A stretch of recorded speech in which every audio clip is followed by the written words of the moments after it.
It is the only creature in existence that will charge an elephant, aiming its horn for the soft underbelly, and not stop until its enemy is impaled and lifted, helpless, into the air. It is a beast of such impossible ferocity that it can never be taken alive. Its cry is a deep, horrifying bellow. It has the head of a stag, the feet of an elephant, the tail of a boar, and the body of a horse. This is the unicorn. And if that's not the animal you were expecting, it's because you've been told a beautiful lie. For centuries, we have been shown a creature of impossible purity, a radiant white horse with a pearlescent horn, a friend to virgins and a symbol of all that is good and innocent.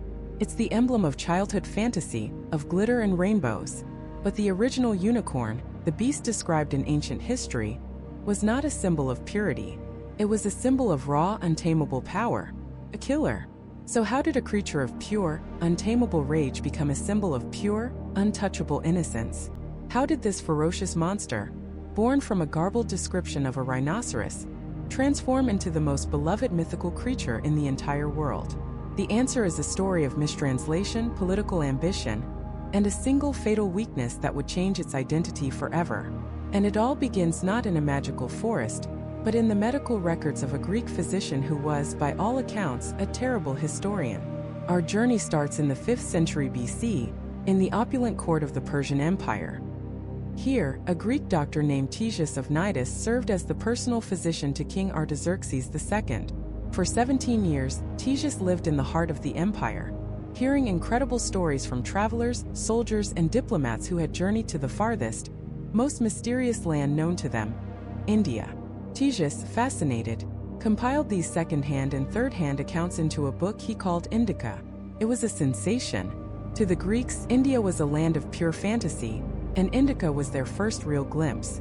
It described dog-headed men, people with giant feet they used as umbrellas, and fountains of liquid gold.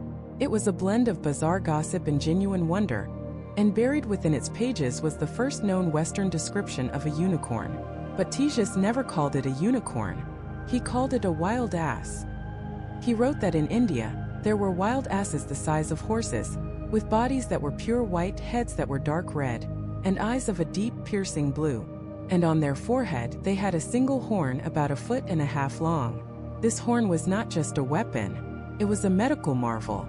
Ctesias described it as white at the base, black in the middle, and a sharp crimson red at the very tip.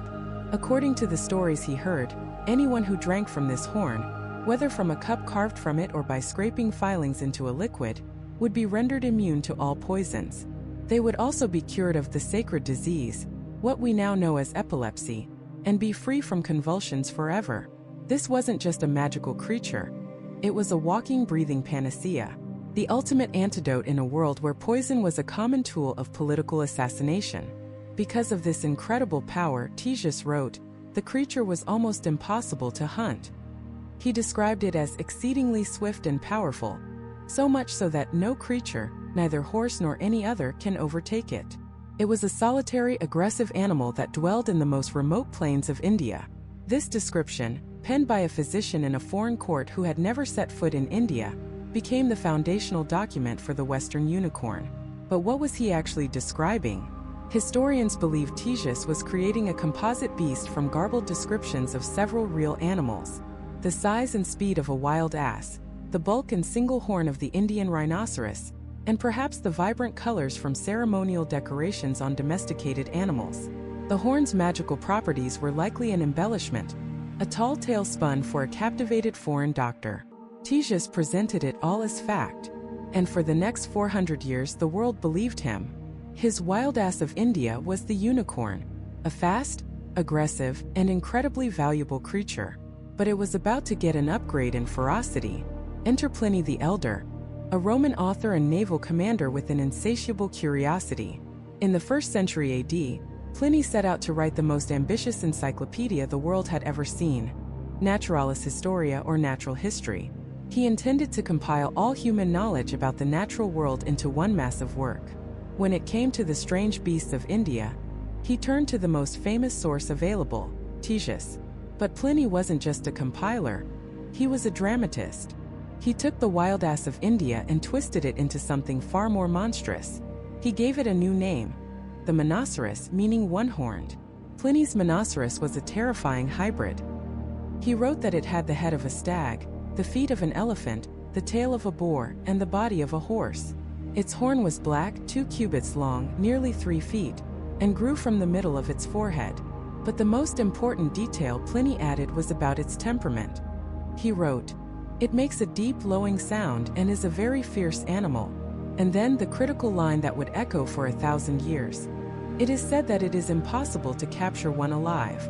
Pliny had transformed Tesia's swift but skittish creature into a ferocious, untamable monster. This was no longer just a rare animal. It was a symbol of pure, violent wildness.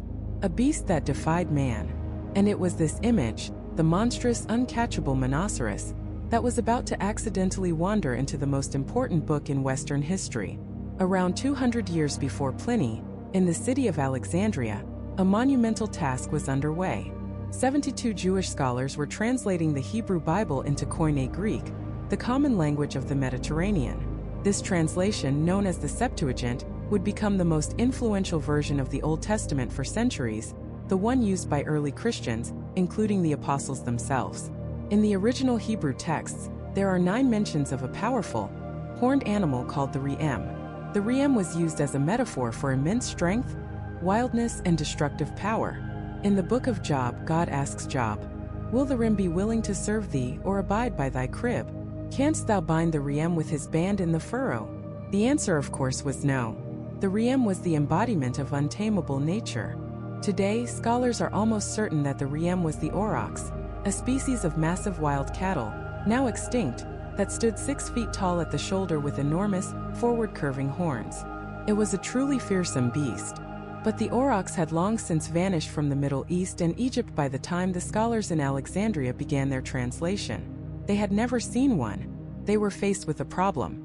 What Greek word could possibly capture the essence of this powerful, horned, untamable creature from their holy scriptures? They knew of a creature from the writings of Ctesias and others, a wild beast from India, famous for its single horn and its ferocious, uncatchable nature. A creature called the Monoceros. And so they made a choice. In 9 separate places in the holy text, the Hebrew word reem was translated into the Greek word monoceros. The unicorn had just made its biblical debut. Overnight, a mythical beast, born from a Greek doctor's garbled notes on India and sensationalized by a Roman encyclopedist, was now scripture. It was no longer just a tall tale from a faraway land. It was a creature spoken of in the same breath as God.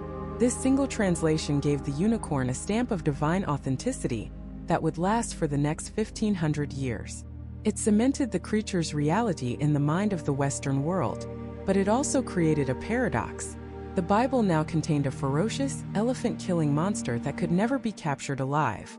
Yet this same creature was destined to become the ultimate symbol of Christ, the very essence of purity and gentleness. The violent monster and the gentle Savior were now one and the same. And the key to that impossible transformation, the secret to how this uncatchable beast could finally be tamed, lay hidden in a single cryptic legend about the one thing that could bring the unicorn to its knees. It was a legend born from desperation. Imagine you are a nobleman in the Dark Ages. Your lands are plagued by pestilence, your wells are poisoned, and your court is rife with intrigue.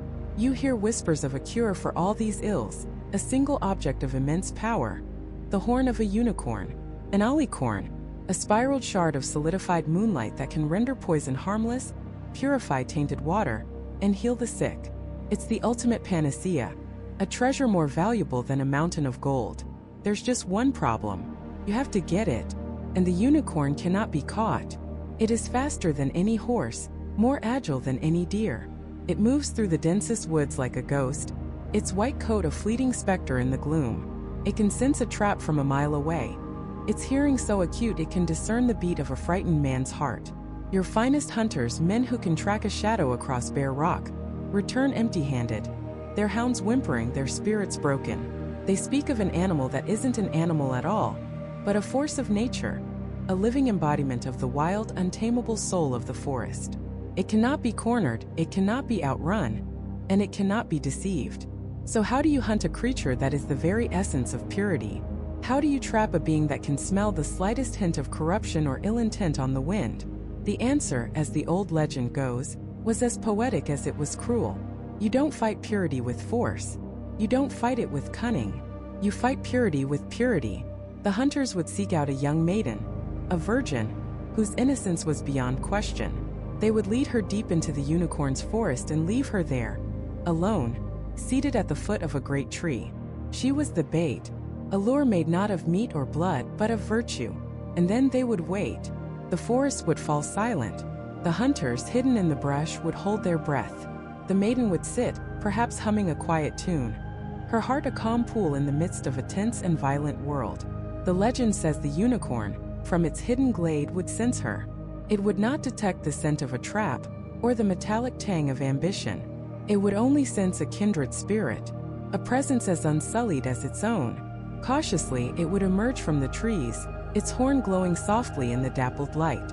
It would see the girl, and in her, it would recognize a reflection of its own wild innocence. This is the moment the legend hinges on. The creature that fled from kings and armies would voluntarily approach. It would walk slowly, deliberately, toward the maiden. It would see no threat in her eyes, only a gentle calm. And then, in an act of profound and beautiful trust, the unicorn would lay its head in her lap. It would close its eyes, finally at peace, its defenses completely lowered. It had found the one thing in the world it did not need to run from. And in that moment of absolute vulnerability, that perfect surrender, the hunters would spring from their hiding places. The trap would close. The pure had been used to betray the pure. It's a brutal, tragic image. And for the medieval mind, it was also the perfect allegory. This wasn't just a hunting story. It was the story of the gospel, retold with the mythical beast. The unicorn, wild and untamable by any man, represented Christ, a divine being who could not be captured by the powers of the world. The forest was the world itself, wild and dangerous. And the maiden? She was the Virgin Mary. Just as the unicorn willingly came to the pure maiden, Christ was incarnated through the Virgin Mary. He laid his head in her lap, so to speak, taking on human form and making himself vulnerable. And who were the hunters who emerged from the woods to capture and kill the trusting creature? They were the sins of mankind, the forces that led to the crucifixion. Every detail of the hunt was a theological symbol. The unicorn becoming gentle in the maiden's presence was Christ humbling himself to become human. The single horn represented the unity of God the Father and the Son. This story, known as the mystical hunt of the unicorn, became one of the most popular allegories in all of Christian art. You can see it woven into colossal tapestries, carved into the stone of cathedrals, and painted in illuminated manuscripts. It transformed the unicorn from a simple beast of myth into a complex religious icon, a Christ figure whose capture and death were necessary for humanity's salvation. The horn, the alicorn, was no longer just a magical artifact. It was a symbol of the cross, of sacrifice and redemption. This powerful symbolism cemented the unicorn's place in the Western imagination for 1,000 years. Its horn, now imbued with divine significance, became the most sought-after relic in the medieval and Renaissance world. People didn't just believe it could cure poison. They believed it was an extension of God's own healing power. Kings and popes drank from goblets supposedly carved from alicorns to protect themselves from assassination by poison. A full horn was worth 10 times its weight in gold. Elizabeth I of England reportedly had one valued at £10,000, the price of an entire castle. Physicians would grind slivers of it into powder to treat epilepsy, the plague, and rabies. It was the ultimate status symbol, a declaration that its owner was not only wealthy but also divinely protected. Of course, the vast majority of these alicorns were actually the long spiral tusks of the narwhal, an Arctic whale unknown to most of medieval Europe. Viking traders, realizing the immense value of these tusks, created a brilliant and fantastically profitable trade route, selling these unicorn horns to gullible European nobles for centuries. The myth was so powerful, the demand so high, that it created a real-world industry based on a complete fantasy. But the story of the maiden and the hunters did more than just sell narwhal tusks. It fundamentally changed our perception of the unicorn. It locked in the idea that the unicorn was not just pure, but that its purity was intrinsically linked to a specific kind of human innocence, specifically female virginity. This connection is so strong that even today, it's one of the first things people think of when they hear the word unicorn. The beast became a kind of moral barometer, a creature that could only be approached by the virtuous. It was a beautiful, powerful idea, but it's not the whole story, not even close. While medieval Europe was busy weaving this intricate Christian allegory, they were drawing from sources far older and far stranger than they ever realized. The idea of a wild ass with a single horn, the legend of its untamable nature, and even its connection to powerful sacred women. These threads didn't begin in the forests of Europe. They began thousands of years earlier under a different sun, in the writings of a Greek doctor describing a creature he had never seen, in a land he had never visited. A land we now know as India. The European unicorn, the symbol of Christ, was an echo, a distorted memory of a much older, and perhaps even more fascinating beast. To find this beast, we must travel back in time. Not to the misty forests of medieval Europe, but further back, to the sun-baked heart of the Persian Empire in the 4th century BC. Here, in the opulent court of King Artaxerxes II, served a Greek physician named Ctesias of Cnidus. Ctesias was a man of science, a man of observation, but he was also a man living at the crossroads of the world. Merchants, soldiers, and diplomats passed through the Persian court, bringing with them silks from China, spices from the East, and stories. Stories of lands so distant, so strange, they might as well have been another world. For 17 years, Ctesias listened, and he wrote. He compiled a book called the Indica, a description of India, a land he himself had never seen. Most of the Indica is lost to time, but fragments survive, quoted by later authors. And in one of these fragments, Ctesias gives us the very first detailed, written account of a unicorn in Western literature. But it's not the creature you imagine. He wrote of wild asses in India as large as horses. Their bodies, he said, were pure white. Their heads were a dark crimson, and their eyes were a deep, piercing blue. And there on the forehead was a single horn about 1.5 feet long. This wasn't the elegant, spiraling alicorn of fantasy. Ctesias described a horn with a pure white base, a sharp, jet-black middle, and a vivid crimson tip. A tricolored horn on a tricolored beast. Already something feels off, doesn't it? This isn't the graceful, ethereal creature of tapestries. This sounds strange, almost artificial. A white body, a red head, blue eyes, a three-colored horn. It's a bizarre combination.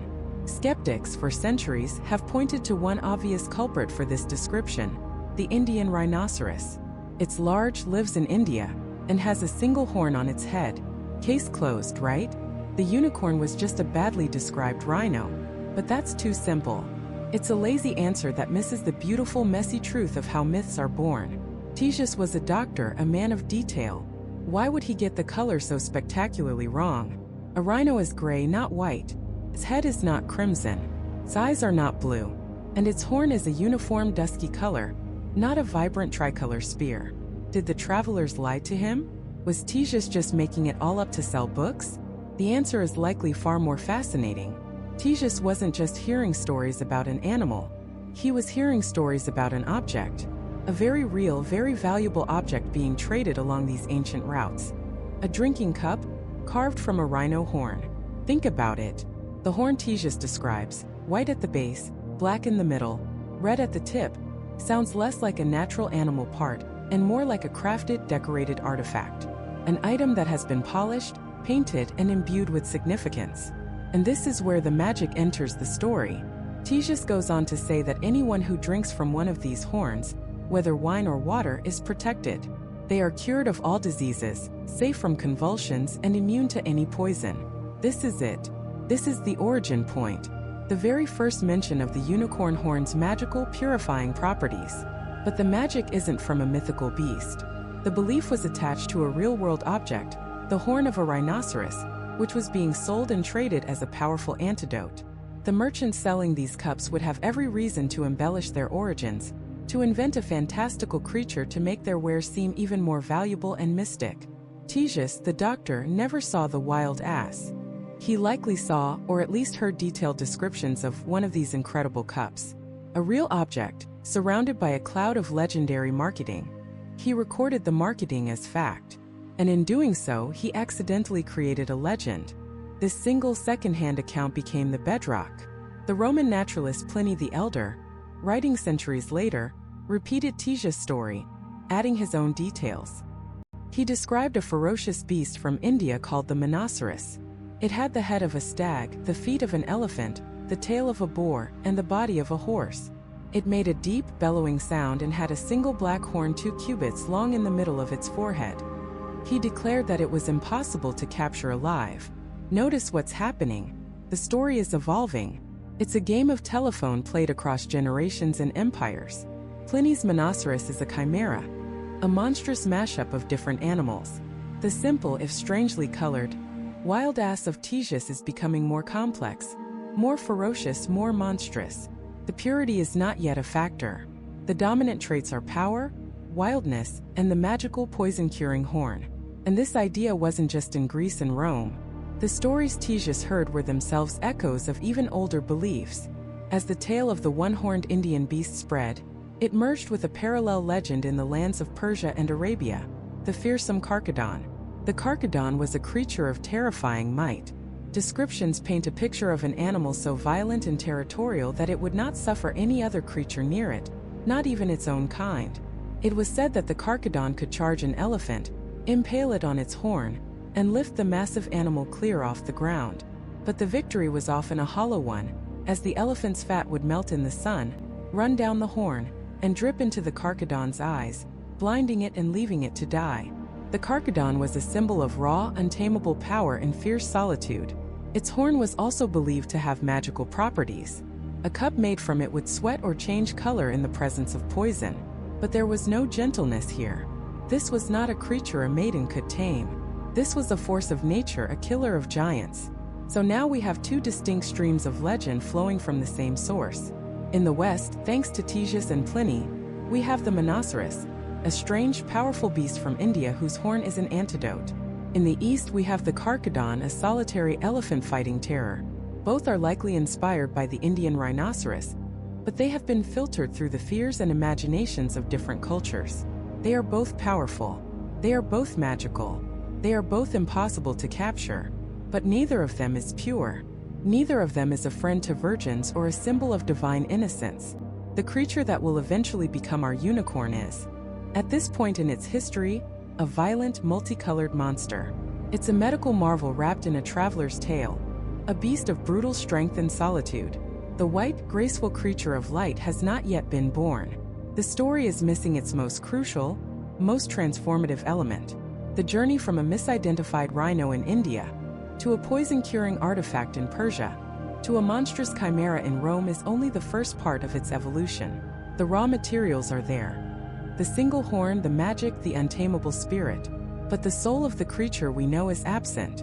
To find it, the story had to be baptized. It had to be taken from the pages of natural history and rewritten into the pages of the holiest book in the Western world. The violent monster from the East needed to find God. The question is, how did a creature born of rumor and rhinos find its way into the Bible? The answer lies not in a new discovery, but in a very old mistake. A single word, lost in translation, that would alter the course of mythology forever. It happened in the 3rd century BC in the city of Alexandria, a dazzling hub of knowledge in the ancient world. The great library stood as a monument to human intellect, and within its walls, a monumental task was underway. A group of 72 Jewish scholars had been commissioned to translate the sacred Hebrew scriptures into Greek, the common language of the Eastern Mediterranean. This translation, known as the Septuagint, was meant to make their holy texts accessible to a new generation. As they worked their way through the ancient texts, the Psalms, the Book of Job, the words of the prophets, they kept encountering a specific Hebrew word, reem. The reem was described as a creature of immense power, of untamable wildness. In the Book of Job, God asks Job, "Will the reem be willing to serve thee, or abide by thy crib? Canst thou bind the reem with his band in the furrow? Or will he harrow the valleys after thee?" The message was clear. The reem was a symbol of pure, uncontrollable natural strength, a beast that answered to no man, only to its creator. But what exactly was it? For centuries, modern scholars have debated this, and the consensus is that the reem was most likely the aurochs. The aurochs was a species of massive, wild cattle, the ancestor of our modern domestic cows, which roamed across Europe, Asia, and North Africa. But to call it a cow is to call a lion a house cat. A bull aurochs could stand 6 feet tall at the shoulder, weighing well over 2,000 pounds, with a notoriously aggressive and untamable temperament. Its most prominent feature was a pair of enormous, forward-curving horns, lethal weapons it used with terrifying skill. To the ancient Hebrews, the aurochs was the ultimate symbol of wild power and freedom. It was a real, tangible creature. But by the 3rd century BC, the aurochs was becoming increasingly rare in the Middle East. It's possible the scholars in Alexandria had never seen one. Faced with the word reem and its descriptions of untamable power, they had to choose a Greek equivalent. And here history pivots, perhaps influenced by Tesius' popular, lingering tales of a single-horned wild ass in India, or perhaps misinterpreting an ancient Assyrian relief depicting bulls in profile, making their 2 horns look like one. They made a fateful choice. They translated the Hebrew reem into the Greek word monokeros, monos meaning one, and keros meaning horn. The wild aurochs, the 2-horned beast of the Hebrew Bible, was gone. In its place, in the most influential translation of the Holy Scriptures, now stood the one-horned. For 600 years, this Greek translation was the standard. Then, in the late 4th century AD, a scholar named Jerome took on the task of creating a definitive Latin version of the Bible for the growing Roman Church. Working from both the original Hebrew and the Greek Septuagint, he came to the word monokeros. He translated it literally. The Greek monokeros became the Latin unicornis. Uni for one, cornu for horn. The unicorn was now officially, irrevocably, written into the Vulgate Bible, the book that would dominate Western Christianity for over 1,000 years. Through a simple act of translation, a mythological creature was now scriptural. It appeared 9 times in the Old Testament, and if it was in the Bible, it couldn't just be a monster. It had to mean something. It had to be a part of God's plan. Early Christian theologians, seeking to find Christian meaning in the Old Testament, seized upon this strange and powerful beast. They looked at the legends that were already swirling around it, its untamable ferocity, its solitary nature, and one very peculiar story about how it could be captured. This story came from a hugely popular but anonymous Greek text from the 2nd century called the Physiologus, or the Naturalist. The book was a collection of descriptions of animals, both real and fantastic, each followed by a Christian moral and allegorical lesson. It was one of the most widely read books of the entire Middle Ages, a sort of spiritual field guide to the animal kingdom. And its chapter on the unicorn was a game-changer. The Physiologus describes the unicorn as a small but fierce creature, so aggressive that no hunter can capture it by force. But it has one weakness. It is irresistibly drawn to purity. To capture it, the hunters must bring a pure virgin into the forest and leave her there. The unicorn, upon seeing her, will come and lay its head gently in her lap, falling asleep. Only then, with its wild nature soothed by her innocence, can the hunters capture or kill it. This story became the key that unlocked the unicorn's Christian meaning. For theologians like Tertullian, Basil of Caesarea, and Ambrose of Milan, the allegory was perfect, almost divinely inspired. The unicorn, fierce and untamable by any man, was a symbol of Jesus Christ. His single horn represented the unity of Christ the Son with God the Father. The ferocity of the beast represented the power of God's word and his judgment, which no mortal could stand against. And the Virgin? She was, of course, the Virgin Mary. The unicorn coming to rest in her lap was a direct, powerful metaphor for the Incarnation. The moment God became flesh in Mary's womb, the wild, divine spirit of Christ, which could not be contained by the world, willingly humbled himself and became human through his pure mother. The hunters who then captured the creature were the Jews who, in their view, betrayed Christ and handed him over to be crucified. The unicorn's death was a symbol of the crucifixion itself. Suddenly, the unicorn was transformed. It was no longer just a misunderstood rhino or a mistranslated aurochs. It was now a Christological symbol of the highest order. Every aspect of its myth was now imbued with sacred meaning. Its purity was Christ's purity. Its power was God's power. Its horn was a symbol not just of strength, but of salvation. The psalmist wrote, "He hath exalted the horn of his people." And now that horn was seen as the very horn of the unicorn, a symbol of Christ raising humanity from sin. This interpretation spread like wildfire. Fueled by the Latin Bible and the ever-popular Physiologus, the story of the unicorn and the Virgin became a cornerstone of Christian animal symbolism. It was preached from pulpits, illuminated in manuscripts, and woven into tapestries. To doubt the existence of the unicorn was now, in a way, to doubt the allegory. And to doubt the allegory was to flirt with heresy. The creature's existence was backed by the ultimate authority, the Word of God, interpreted by the Church. The unicorn had completed the most astonishing rebranding campaign in history. It had shed its skin as a violent, bloodthirsty monster from a Persian court, washed itself clean of its origins as a dusty rumor of an Indian rhinoceros, and transcended its textual identity as a mighty two-horned aurochs. It had been baptized into a new faith. It emerged from the waters of translation not as a beast of the wild, but as a divine messenger, a four-legged parable. The unicorn was no longer just a creature. It was a living sermon, a symbol of divine purity walking the earth. And in the medieval world, a world obsessed with symbols, this divine creature was about to be put to the ultimate test. The hunt for the unicorn was not like any other.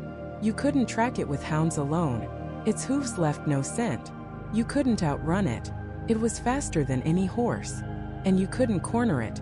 It was said to be so intelligent, so cunning, it could anticipate a hunter's every move. No, to catch a unicorn you didn't need brawn or speed. You needed a very specific kind of bait. You needed a trap made of innocence. The plan, whispered in firelit halls of power and detailed in the great hunting manuals of the age, was both simple and monstrously cynical. You would find a young maiden, a virgin, whose purity was set to mirror that of the unicorn itself. She would be taken deep into the forest, to a sun-dappled clearing where the unicorn was known to roam. And there she would be left alone, a solitary figure seated beneath an ancient oak, waiting. The hunters, with their spears and nets and silent, leashed dogs, would hide themselves in the undergrowth, downwind, their hearts pounding in their chests. They would wait for hours, sometimes days, in absolute silence. And then it would happen. A flicker of white in the deep green shadows. The unicorn would emerge, not with a crash, but with a presence, as if the light itself had bent to reveal it. It was more beautiful and more terrible than any story could capture. Its coat was the color of fresh snow under a full moon. Its eyes held the wisdom of ancient starlight, and the single spiraling horn on its brow seemed to hum with a silent celestial music. The creature would see the maiden, and a profound recognition would pass between them. It saw not a threat, not a human to be feared, but a kindred spirit. In her, it saw its own untainted nature reflected. The ferocity, the wildness that could fight off a lion or an elephant, would simply melt away. It was utterly disarmed by innocence. Slowly, reverently, it would approach her. It would kneel, placing its magnificent head into her lap, a gesture of absolute trust, of complete and total surrender. The wild, untamable spirit of the forest, the living symbol of Christ, was now perfectly still, perfectly vulnerable. And that was the moment the trap was sprung. A horn blast would shatter the sacred silence. The hidden hunters would burst from the trees, a wave of steel and shouting and snarling dogs.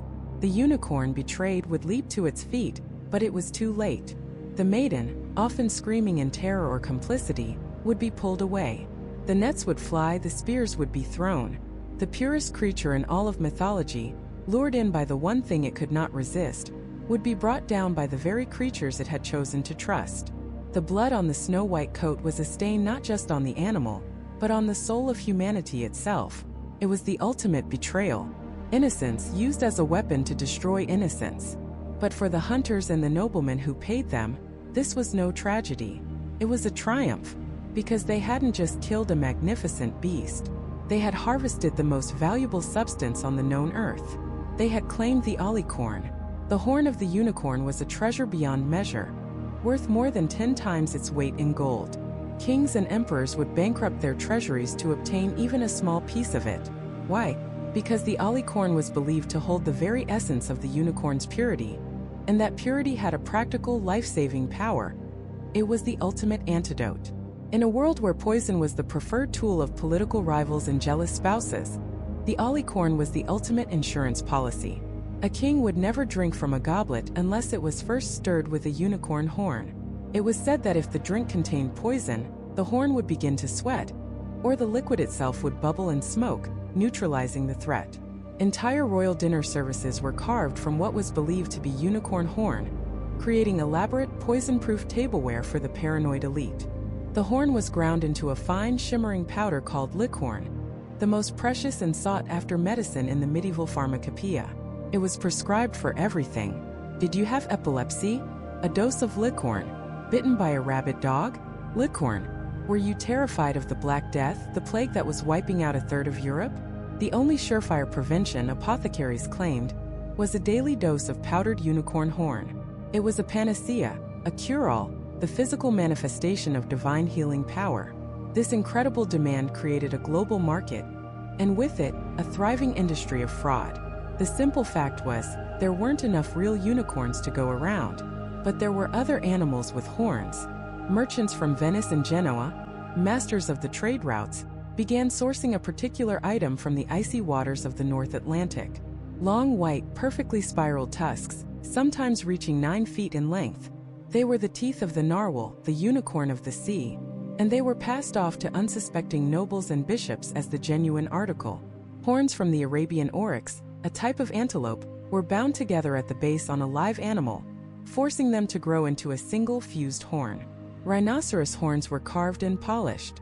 Even the fossilized tusks of woolly mammoths, dug up from the frozen earth of Siberia, were sold in the marketplaces of Europe as fragments of a lost alicorn. It was one of a great cons in history, a black market fueled by fear and faith. Every wealthy church had to have a relic, and a piece of an alicorn was among the most sacred. It was proof of God's power on earth, a tangible link to the story of Christ's sacrifice. Every powerful king had to have one in his treasury, a symbol of his wealth, his divine right to rule, and his security against assassins. The hunt, therefore, became an obsession. It was a brutal, bloody enterprise cloaked in the language of piety and symbolism. The unicorn was Christ, and the hunt was a reenactment of the Passion. The maiden was the Virgin Mary, and the hunters were the Romans or sometimes the Jewish people, depending on the allegorical interpretation. The killing of this sacred beast wasn't seen as a sin. It was a necessary sacrifice to unlock its divine power for the benefit of humanity. But this created a dark and troubling paradox. To access the unicorn's purity, one had to engage in an act of profound impurity. To harness its innocence, one had to perform the ultimate act of betrayal. Men chased a symbol of holiness through the woods with spears, driven by the most worldly desires: greed, power, and the fear of death. The creature that could purify the world's waters was having its own blood spilled to satisfy the world's corruption. The unicorn was now more than just a symbol of Christ, it was a commodity. Its magic had been quantified, priced, and put up for sale. Its sacred body was a collection of valuable parts to be harvested. The purest creature in the world was now dead, its magic horn in the hands of men. But in killing the unicorn to steal its purity, had humanity just proven they were never worthy of it in the first place? The symbol was being consumed by the very thing it stood against, and this tension would begin to pull the entire legend apart at the seams. This unraveling didn't happen overnight. It was a slow, creeping doubt, a shadow that fell over the once luminous image of the unicorn. The very method used to capture it, the maiden in the woods, began to change the story. What was once a tale of purity recognizing purity, of the divine bowing to the innocent, now had a darker undercurrent. It was a story of deception, a story of entrapment. The unicorn's greatest virtue, its trust in the pure of heart, was twisted into a fatal flaw, a weakness to be exploited. It was no longer just a symbol of Christ, it was now also a symbol of naivete, of the noble savage tricked and betrayed by a civilized world it could not comprehend. This subtle shift was the first thread to be pulled. The legend, which had stood for 1,000 years, began to fray. And as this internal symbolic conflict was brewing, a much larger storm was gathering on the horizon. A new age was dawning in Europe, the age of reason, the age of enlightenment. Humanity was turning its gaze from the heavens to the world around it, armed with new tools of inquiry: skepticism, observation, and the scientific method. For centuries, the unicorn had galloped freely through the pages of bestiaries and the tapestries of kings, its existence taken as a matter of fact. But now, for the first time, it was being led out of the forest of faith and into the harsh, unforgiving light of empirical evidence. And it blinked. Sailors and explorers, returning from the far corners of a newly mapped globe, brought back tales of wonders. But they also brought back things: long spiraled tusks from the frigid northern seas, sold as the horns of sea unicorns; the sturdy, curved horns of rhinoceroses from Africa and India; which had been linked to the legend for centuries. Suddenly, the world was flooded with alicorns, the proper name for a unicorn's horn. And with this flood of evidence came a flood of questions. If these were unicorn horns, where were the creatures they came from? Why did the horns from the sea look so different from the horns from the plains of India? Naturalists, the precursors to modern biologists, began to catalog and dissect these artifacts. They weren't finding evidence of a magical white horse. They were finding the teeth of a whale called the narwhal and the horns of a powerful, gray, 2-ton beast that looked nothing like the creature on the tapestries. The physical world was failing to provide a body for the myth. Yet, paradoxically, as belief in the unicorn as a living, breathing animal began to wane, the obsession with its horn reached a fever pitch. The alicorn was the ultimate status symbol, the most precious substance in the known world, worth more than 10 times its weight in gold. Its powers were the stuff of legend. It was said that an alicorn could instantly neutralize any poison. A king could dip the tip of his horn into his wine goblet, and if it was poisoned, the liquid would bubble and steam, rendered harmless. It was believed to cure epilepsy, rabies, and the plague. Grinding just a tiny shaving of it into a powder, and drinking it was said to guarantee protection from all sickness. This wasn't just folk belief, it was state-level policy. Popes, emperors, and kings hoarded these horns. The royal scepter of the Habsburg emperors was crafted from what they believed was a pure alicorn. Queen Elizabeth I of England paid a fortune, £10,000, the cost of a fully equipped warship, for a single magnificent spiraled horn to protect her from assassination by poison. It was kept with the crown jewels in the Tower of London. Thrones were carved from them, cups were made to be drunk from, and physicians prescribed them as the ultimate cure-all. The demand was insatiable. An entire market, a global trade network, sprung up around these artifacts. They were the ultimate treasure, the physical manifestation of purity's power to overcome corruption and death. But here lies the tragic irony. The more the unicorn's horn was treated as a commodity, the more it was subjected to scientific scrutiny, and it could not withstand the pressure. A brilliant French surgeon named Ambrose Pare, a man who revolutionized battlefield medicine, was one of the first to publicly and systematically dismantle the myth. He was a practical man, a man of science and observation, and he asked simple, devastating questions. How could one horn cure 100 different diseases, from the plague to a simple fever? Why would it work on a nobleman but not on a peasant? He conducted experiments, testing supposed alicorns on sick and dying patients. He found they did nothing. He famously wrote, "If a unicorn cannot be poisoned, as many authors say, how then can its horn be an antidote and expel other poisons?" He pointed out the obvious. The market was flooded with fakes, and even the real horns were just the bones and tusks of other, well-known animals. Paris' arguments were a cannonball through the hull of the legend. Others followed. A Danish zoologist, Ole Worm, definitively proved in 1638 that the spiraled alicorns that were so prized by European royalty were, in fact, the tusks of the narwhal. He laid the bones out for all to see. The evidence was undeniable. The unicorn, the real physical creature, could not survive this assault. It was being dissected on the anatomist's table and disproven by the logician's pen. The world was becoming a smaller, more rational, more explainable place. And in this new world, there was simply no room for a magical white horse. The unicorn was facing extinction, not by the hunter's spear, but by the scholar's reason. But a symbol so powerful doesn't simply vanish. It adapts. It retreats. As the unicorn was driven out of the books of zoology, it found a new, safer home in the abstract realms of human thought. It became a cornerstone of heraldry, the complex visual language of coats of arms. Here, it wasn't a biological creature but a pure symbol. The unicorn on a family crest stood for courage, nobility, and virtue. It was often depicted with a broken chain, symbolizing its refusal to be captured or tamed by evil. It became the national animal of Scotland, a fierce, proud creature representing a nation that would rather die than be conquered. It also found refuge in the shadowy world of alchemy. For the alchemists who sought to transform lead into gold and find the elixir of life, the unicorn was the ultimate symbol of purification. It represented the white stage of the great work, the moment when matter was cleansed of all its impurities, just before it could be transformed into gold. The unicorn's horn was the spiritual tool that could stir the chaotic prima materia and bring about clarity and perfection. And so, a profound transformation was complete. The creature that had once been hunted for its physical body, for the tangible magic in its horn, was now being celebrated for its intangible spirit. Humanity's relentless, greedy pursuit of its physical form had, in a strange way, forced the unicorn to shed its mortal coil entirely. By trying to capture and possess its purity in a horn, we had inadvertently destroyed the vessel, leaving only the pure, untouchable idea behind. The unicorn was dead. Long live the unicorn! And so the forest fell silent. The flesh and blood creature, the one that could be hunted and cornered, was gone. But in its place, something far more powerful, far more resilient began to grow. An idea cannot be pierced by a spear. A symbol cannot be trapped in a cage. By killing the creature, humanity had unintentionally made the unicorn immortal. It had escaped the confines of the natural world and taken up permanent residence in the one place it could never be captured: our imagination. This was the great turning point.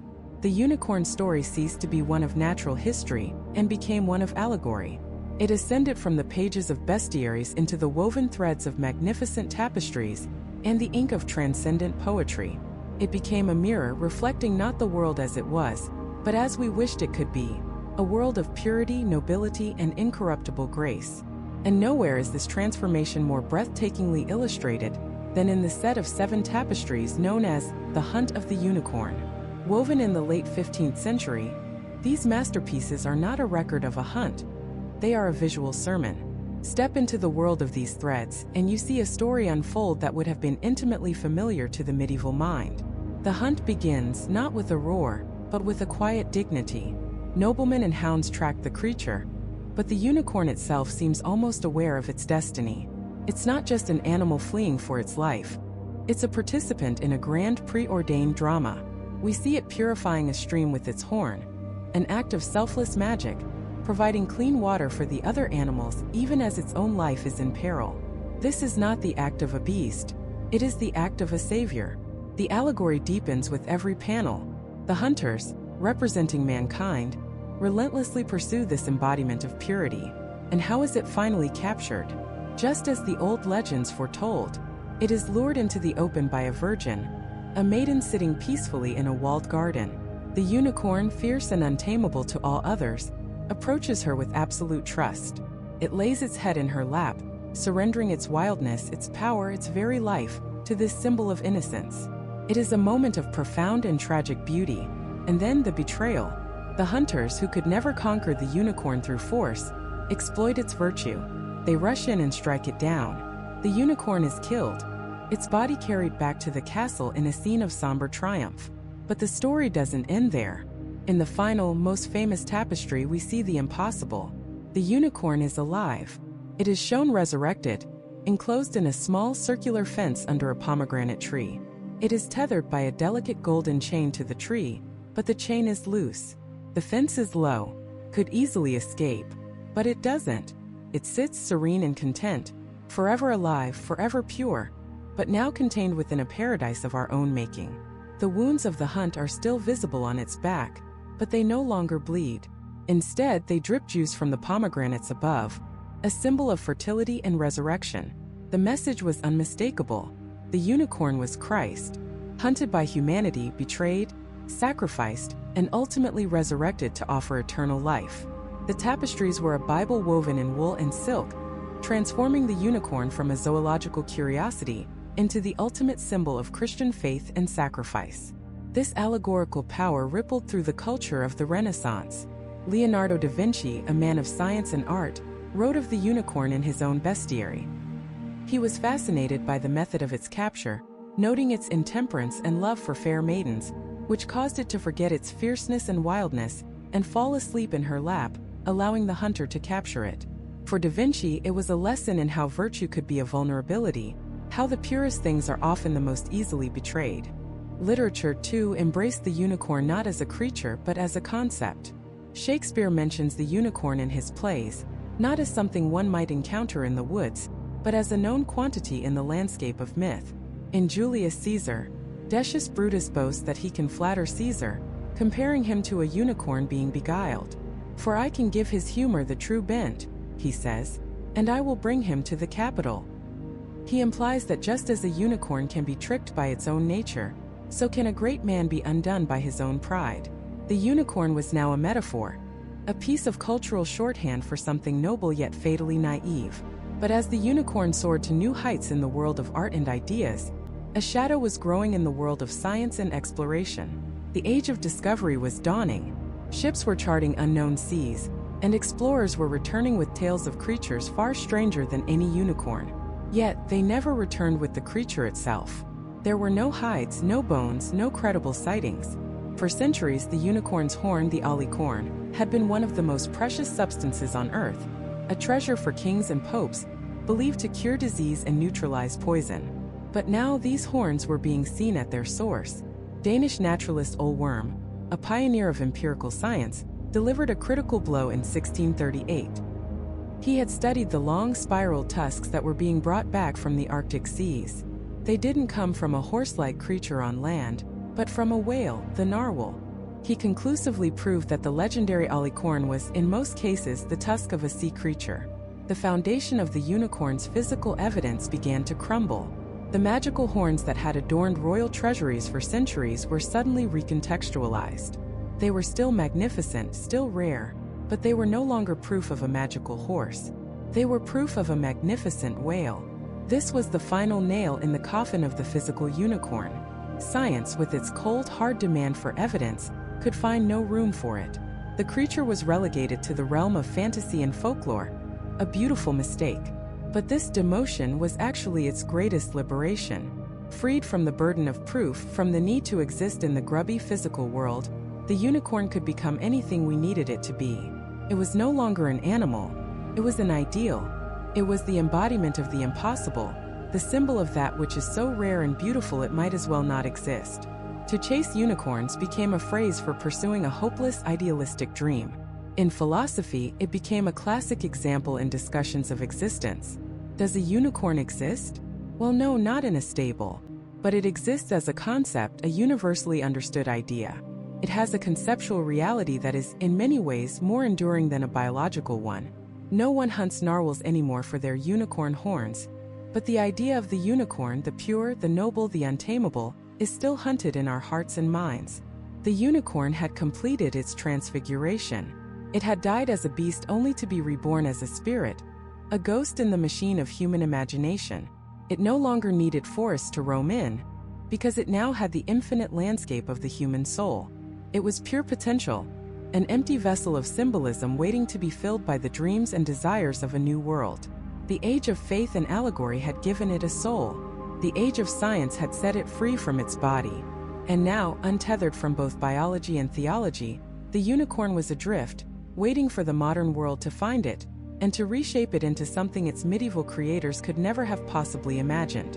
And so the unicorn waited, a creature of memory, a ghost in the grand library of myth. For a time it seemed it might fade entirely, joining the manticore and the bonacon as a curious footnote in the dusty annals of monsters. But the world that had dissected it with logic was about to rediscover it with something far more powerful: nostalgia. The 19th century, an age of steam and steel, of empires and industry, was also an age of profound anxiety. As cities blackened with soot and the old certainties of faith began to crumble under the weight of new discoveries, people looked backward, searching for an enchanted world they felt they had lost. They found it in the Gothic spires of medieval romance, in the misty forests of Arthurian legend, and in the delicate, forgotten pages of the bestiary. It was here, in the Victorian imagination, that the unicorn was reborn. But it was not the same creature. The fierce, wild, Christ-like beast of the Middle Ages was too severe, too formidable for this new era. The Victorians, with their love for the sentimental and their careful curation of childhood innocence, began to soften its edges. The unicorn stepped out of the theological allegory and into the nursery. It was no longer a symbol of divine power, but a beacon of gentle magic. Lewis Carroll, a master of reimagining old tales, places a unicorn in Through the Looking Glass, but he treats it with a whimsical, almost playful reverence. Alice and the unicorn are mutually skeptical of each other's existence, a clever nod to a world where myth and reality were having a very public and very confusing conversation. The unicorn in his story isn't a creature to be hunted for its horn, but a legendary being to be marveled at, a piece of living folklore. This taming of the unicorn continued in art and poetry. It became a fixture in the dreamy romantic paintings of the pre-Raphaelites, a companion to ethereal maidens in moonlit glades. Its ferocity was sanded down, replaced with a kind of noble melancholy. Its purity was no longer about its power to detect poison or its allegiance to Christ, but about a more sanitized, childlike innocence. The wild stallion of the woods was becoming a gentle friend, a guardian of dreams. It was a crucial transformation. By severing the unicorn from its complex, often violent past, the Victorians made it accessible. They turned a monster into a fantasy, and in doing so, they ensured its survival into the 20th century. And what a century that was! A century of world wars, of technological marvels and existential dread. A century that, more than any before it, desperately needed magic. Fantasy literature, once a niche genre, exploded into a cultural force, and authors began to build entire worlds out of the fragments of old myths. And they all seemed to know what to do with the unicorn. C.S. Lewis, in his final Narnian chronicle, The Last Battle, presents us with Jewel the unicorn. Jewel is a return to form in a way. He is fiercely loyal, brave in battle, a noble warrior fighting for his king. But he is not the medieval unicorn. He is a creature of Narnia, a talking beast woven into the very fabric of a magical world. He is a friend to mortals, a character with a personality. He is a step beyond pure symbolism. But the true turning point, the moment that arguably defines the modern unicorn more than any other, arrived in 1968 with the publication of Peter S. Beagle's masterpiece, The Last Unicorn. Here, the transformation is complete. Beagle's unicorn is ancient, beautiful, and achingly lonely. She is not a symbol for something else. She is the thing itself. She is magic incarnate. The story is a quest, not to hunt the unicorn, but to save her kind from extinction. It's a profound meditation on mortality, regret, and the loss of innocence in a world that has forgotten how to believe. The unicorn herself is a character of immense depth and sorrow. She is graceful but also sharp, wise but also naive. When she is magically transformed into the Lady Amalthea, her suffering is palpable. She feels the crushing weight of time, the sting of regret, the terror of death, things a truly immortal creature could never comprehend. Beagle's novel, and the iconic animated film that followed, seared this image into the collective consciousness. This was the new archetype, the unicorn as a rare, precious, and endangered embodiment of beauty and magic. It was no longer a beast to be conquered or a symbol to be interpreted. It was a spirit to be protected. This idea that magic is something fragile, something that needs our belief to survive, was a powerful and resonant message for a world growing ever more cynical. The Last Unicorn gave the creature a soul. And then the 1980s happened. If the Victorians gave the unicorn innocence in Peter S. Beagle gave it a soul, the 80s gave it a rainbow and a whole lot of glitter. Suddenly the unicorn wasn't just in books, it was everywhere. It was airbrushed onto vans, printed on trapper keepers, and emblazoned across shiny stickers. It was the centerpiece of a new, vibrant, and unapologetically feminine aesthetic, popularized by brands like Lisa Frank and, most famously, My Little Pony. The melancholic, solitary creature of myth was repainted in hues of neon pink and pastel blue. Its single horn, once a symbol of power and purity, now often served as a conduit for rainbow beams. This was the unicorn of pop culture, a creature completely divorced from any of its historical roots. The ferocity, the religious symbolism, the medicinal properties, all of it was gone, replaced by pure, unadulterated, commercialized whimsy. To some, this was a trivialization, the final neutering of a once mighty beast. The unicorn had been reduced to a toy, a sparkly decal for a little girl's bedroom. But to look at it that way is to miss the point. This transformation wasn't a degradation, it was a democratization. The unicorn was no longer confined to dusty tapestries or dense fantasy novels. It was now a universal symbol of joy, magic, and fearless self-expression. It represented a form of escapism that was bright, hopeful, and accessible to everyone. In a decade defined by Cold War anxieties and corporate greed, the rainbow unicorn was a radical act of cheerful rebellion. It was a declaration that magic didn't have to be serious or somber. Could be fun, could be loud, it could be covered in glitter. From a symbol of Christ, to a fraudulent rhinoceros, to a Victorian ideal of innocence, to a soulful fantasy protagonist, and finally to a pop culture icon. The unicorn had proven itself to be the most adaptable creature in the entire mythological zoo. It had shed its skin time and time again, each new form reflecting the hopes, fears, and aesthetics of the era that claimed it. It was a mirror, and with every generation, a new face appeared in the reflection. But even the rainbow revolution of the 80s wasn't the end of its journey. The dawn of a new millennium, the rise of the internet, and a seismic shift in social consciousness were about to demand a new kind of unicorn once again. The creature was about to be reborn, not as a beast, a symbol, or a brand, but as an identity. This new identity wasn't forged in the pages of a dusty bestiary or the tapestry of a noble house. It was born in the glowing, pixelated wilderness of the early internet. In the chat rooms, forums, and nascent social networks of the late 90s and early 2000s, people were building new kinds of communities, connecting not by geography, but by shared interests and feelings. For those who felt different, misunderstood, or isolated in their physical lives, the digital world offered a sanctuary. It was a place to be your true self, or to invent a self that felt truer than reality. And what better avatar for someone who felt rare, magical, and perhaps a little bit hunted by the mundane world than a unicorn? The creature became a shorthand for individuality. It was a quiet rebellion against conformity, a digital badge of honor that said, "I am not like everyone else." But this was just the beginning. The unicorn was about to find its most powerful and profound modern calling. It was about to merge with another potent symbol of hope and difference: the rainbow. The rainbow flag had been a symbol of LGBTQ+ pride since the 1970s, a vibrant spectrum representing the immense diversity within the community. For decades, it flew as a banner of defiance, love, and the fight for equality. Then, sometime in the 2010s, a cultural alchemy occurred. The unicorn, already associated with purity, beauty, and untamable wildness, galloped headlong into the rainbow. The fusion was instantaneous and electric. It was perfect. Why? Because the symbolism was so deeply resonant. The unicorn was a mythical creature, something the world insisted wasn't real.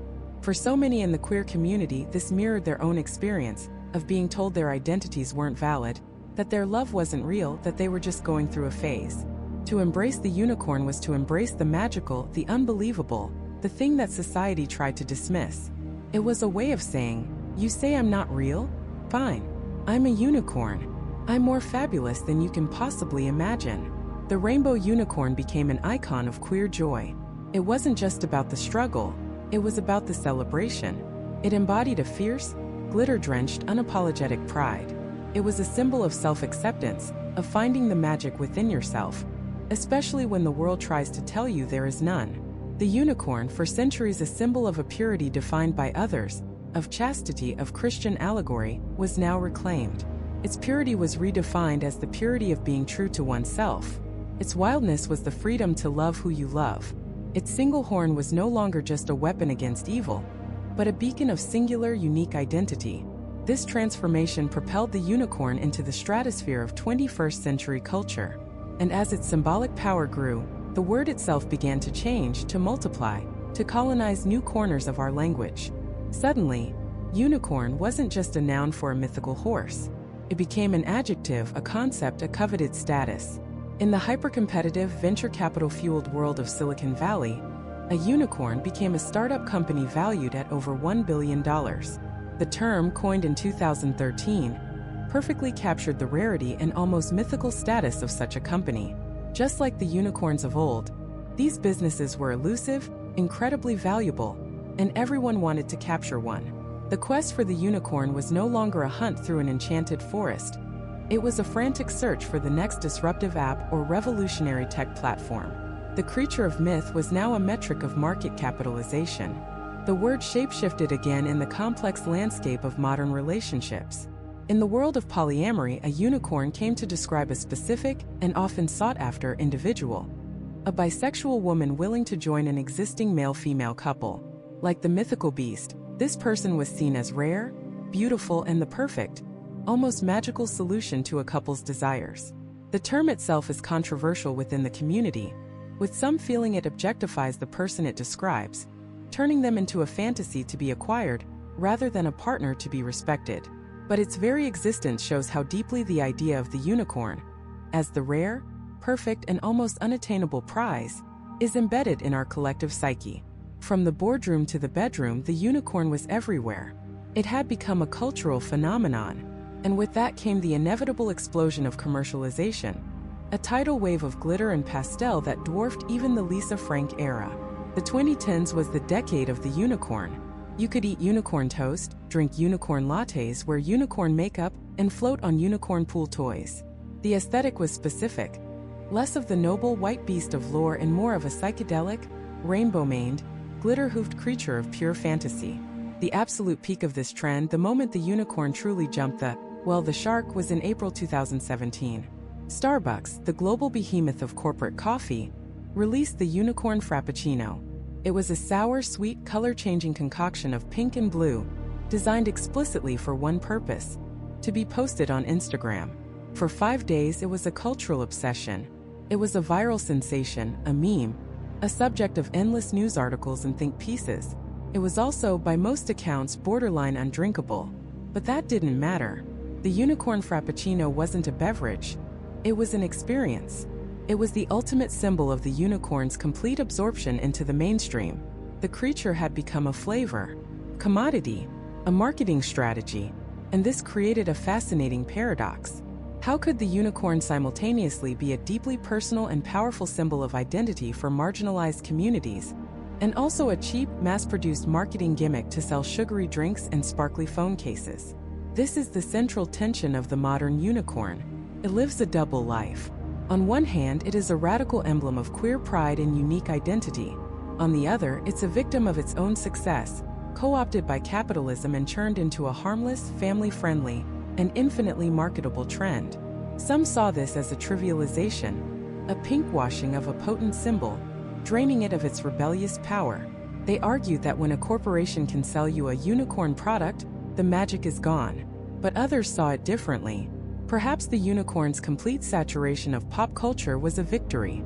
Perhaps it meant that the ideas it represented, uniqueness, magic, and joyful difference, were becoming so normalized that they could be sold next to the pumpkin spice latte. Maybe the unicorn is so powerful that it can't be tamed, even by the forces of global commerce. It can be both a sacred symbol and a silly fad. It contains multitudes. The unicorn of the 21st century is, therefore, the most complex iteration of the creature we have ever known.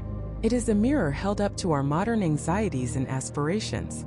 It reflects our search for identity in a fragmented digital world, our desire to celebrate diversity, our complicated relationship with consumer culture, and our undying need to believe in something magical, even if that magic is just a swirl of food coloring in a plastic cup. It is no longer just a story we tell. It is a language we speak. It is a brand, a tribe, and a testament. But in this process of becoming everything to everyone, has the unicorn lost its soul? Has it finally been captured, not by a maiden in a forest, but by the invisible net of the global marketplace? The final chapter of its story is still being written, and its ultimate fate depends on what we, its creators, decide it truly represents. And so we stand here in the final forest, and the unicorn we see is not one of flesh and blood, but one of pixels and plastic, of branding and billion-dollar valuations. The creature that could only be tamed by the purest of heart is now a keychain, a breakfast cereal, a rainbow-hued coffee drink that exists for an Instagram post and then vanishes. Tech companies that achieve a valuation of over $1 billion are called unicorns, a term that co-opts the creature's legendary rarity for the brutal world of market speculation. The untamable has been branded. The uncatchable has been sold. This modern incarnation seems at first like a tragic final chapter, a profound symbol of wild purity and spiritual truth reduced to a sparkly pastel-colored commodity. It feels like a betrayal of everything the unicorn once stood for. The fierce beast that could gore an elephant, the Christ-like figure that would lay its head only in the lap of virtue. How did it become this? This cute, harmless, infinitely marketable cartoon?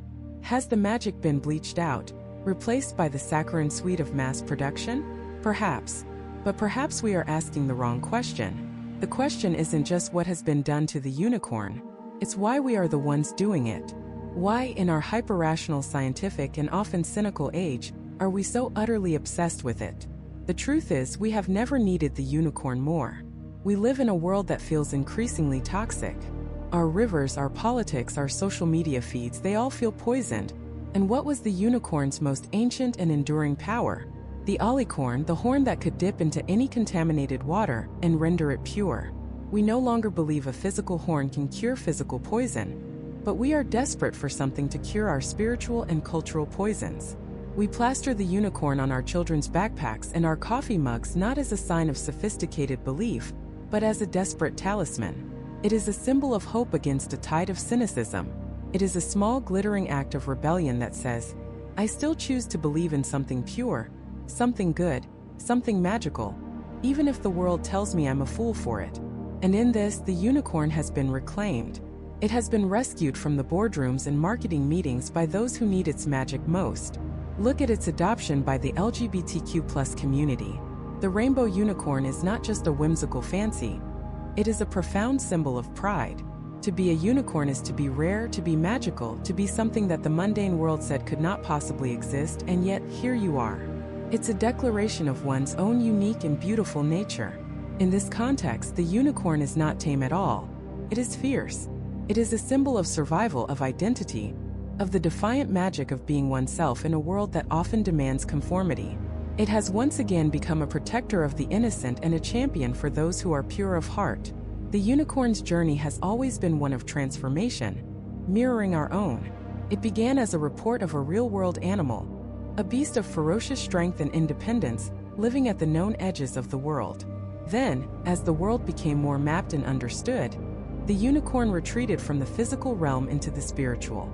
It became an allegory for the highest ideals of the soul, for Christ, for purity, for a truth that could not be seen but could be felt. It was an object of faith. During the Renaissance, as faith and science began their complex dance, the unicorn became an object of inquiry.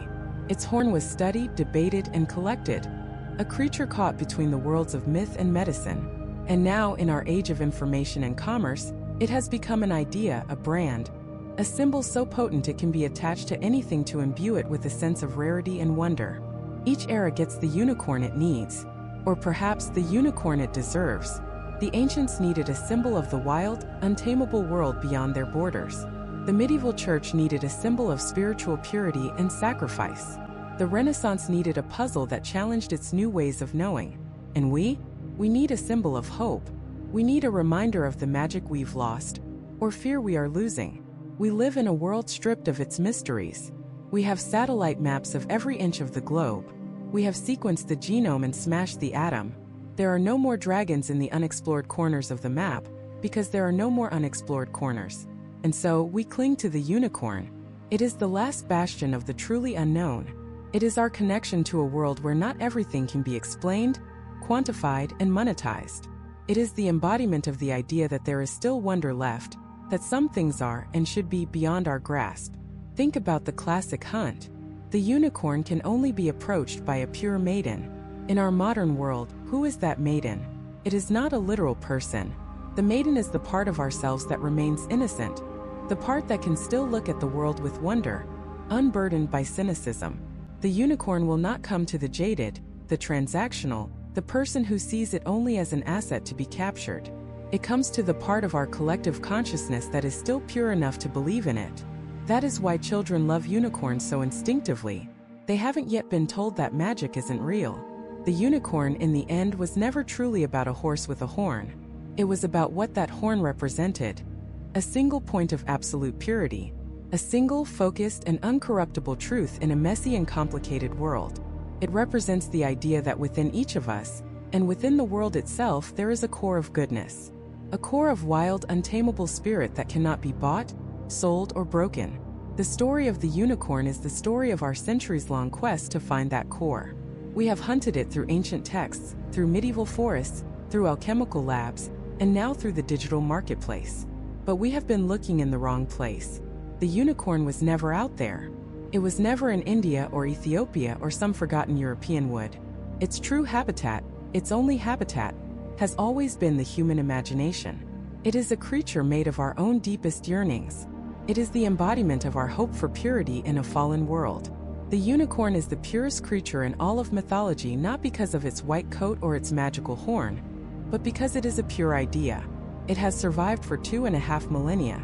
changing its shape and its meaning, but never its essence. It is the myth that refuses to die, because the need that created it refuses to die.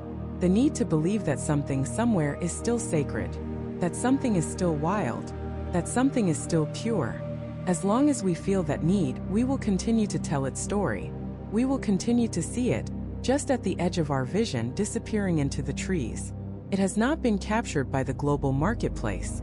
It has simply found a new forest to roam. The unicorn is not dead. It is waiting for us to be quiet, to be still, and to be pure of heart, so that it might once again lay its head in our lap and remind us of the magic we are all capable of creating. The hunt is not over. It has just begun.